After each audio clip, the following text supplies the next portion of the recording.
Shout guys, today ngayong araw ay pupunta kami sa Rosales, DOE, Pangasinan para sa annual reporting ng LPG business namin. Hanggang January 31 lang daw kasi ang deadline ng submission at may chismis na 20,000 daw ang multa. Kaya pupunta kami ngayon.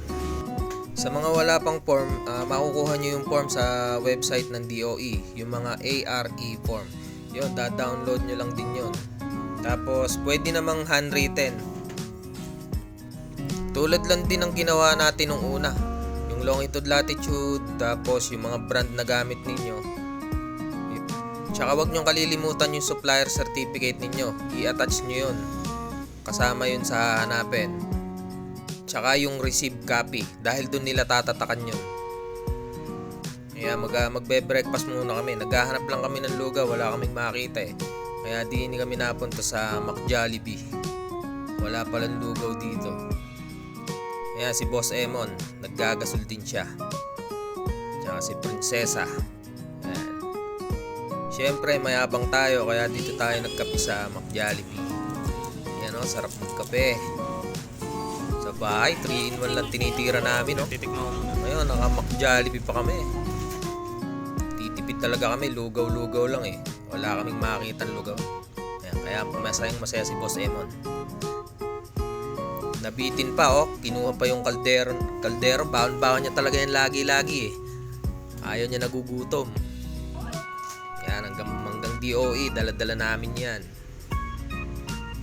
Guys, wag nyo nga palang kakalimutan dalhin yung mga original copies ninyo.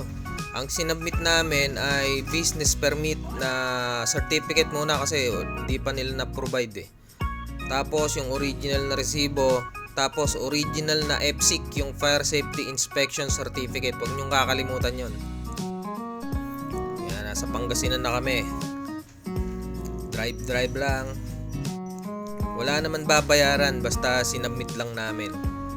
Yan, andyan na kami sa DOE. Okay lang yan kahit handwritten. Iga-guide naman nila kayo kung ano yung mga pipila pa nyo, mga nakakalimutan nyo. Yung sa amin, may kulang pa eh. Meron kaming mga hindi na ilagay, tinuturo naman nila. Mabilis lang din. Konti lang din yung kumuha nung araw na yun. Madali lang guys, basta latest na business permit ninyo, yung karirin nyo lang, Fire Safety Inspection Certificate, tsaka yung resibo kung hindi nyo pa nadadala yung original na business permit.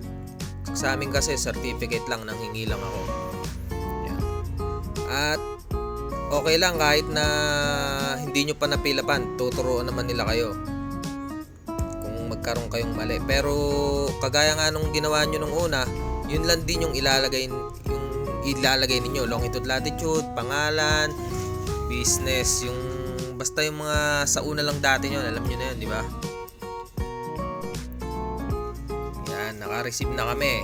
Dalhin nyo yung receipt copy ninyo original dahil din nila itatatak. Thank you for watching. Bye-bye.